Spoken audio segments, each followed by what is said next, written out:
everybody, this is Angela Savage, the daughter of IndyCar driver Swede Savage. It's time to watch stories from motorsports. My buddy, Doug Kenny, loves to share the journey of people in racing, and he is an amazing dude. Drivers, owners, fans, and team members, watch the SFM podcast.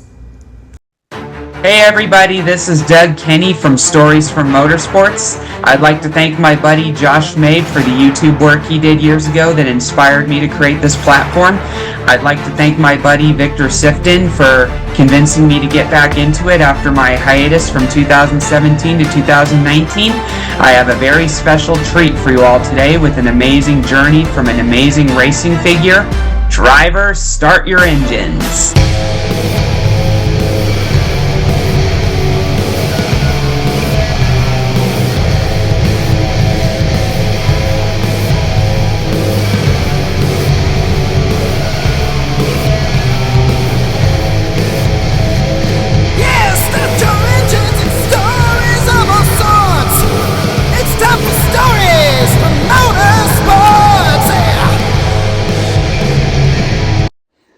So speaking of Goodyear, one of the funniest things that happened to me in Nashville a few times was whenever I brought up Goodyear, some people were confused as to the tire brand or Scott Goodyear. Right. And Scott Goodyear was a road racer as well, you know. He was, and a good one.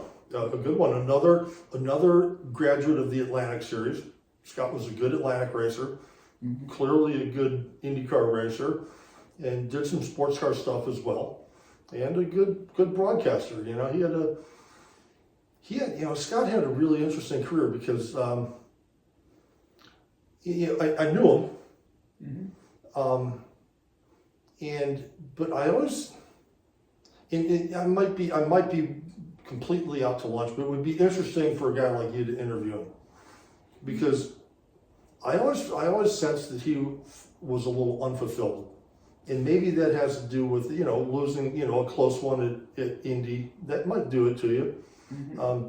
But I always felt like he might be one of those guys that had things just been a little bit different here and there, that his ceiling would have been higher than what he ended up achieving, and taking nothing away from what he did, because I always thought he was a great driver.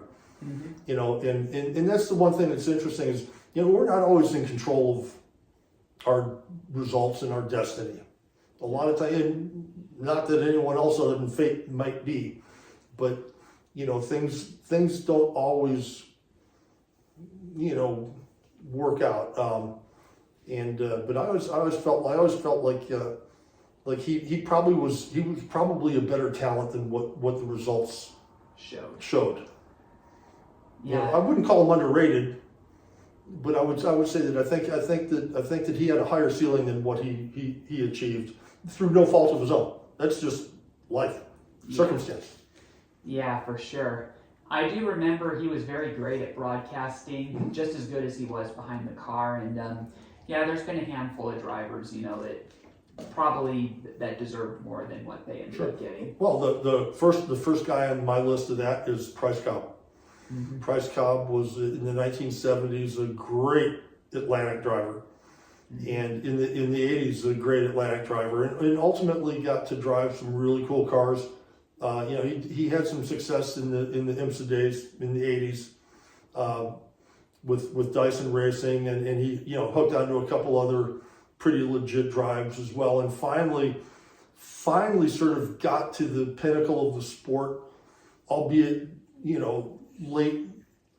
later in his years, but this was a guy that was, and you'd have to ask ask Bobby Rahal how good Price Cobb was, and so we all know what Bobby achieved, and he raced against Bobby and Gilles Villeneuve, and a lot of guys would tell you back in the 70s, a lot of guys would tell you that Price was better than Bobby, he was better than Gilles, and I don't know. It sort of reckons back to what we talked about Aldo. Like, how many of those stories are there? There's a lot of them, but it didn't work out that way. But Price Cobb was a great driver that, for whatever reason, just had to wait until it was kind of too late. Hey everybody, I hope you enjoyed today's video. Please hit like and subscribe if you did so, and please continue supporting our amazing guest. And everybody, we'll see you next time on SFM. Hi, this is Ted Warner speaking. While the checkered flag is waved for this program, stay tuned for next week for the next episode of SFM. Thanks to Doug Kenny for what he does for motorsports.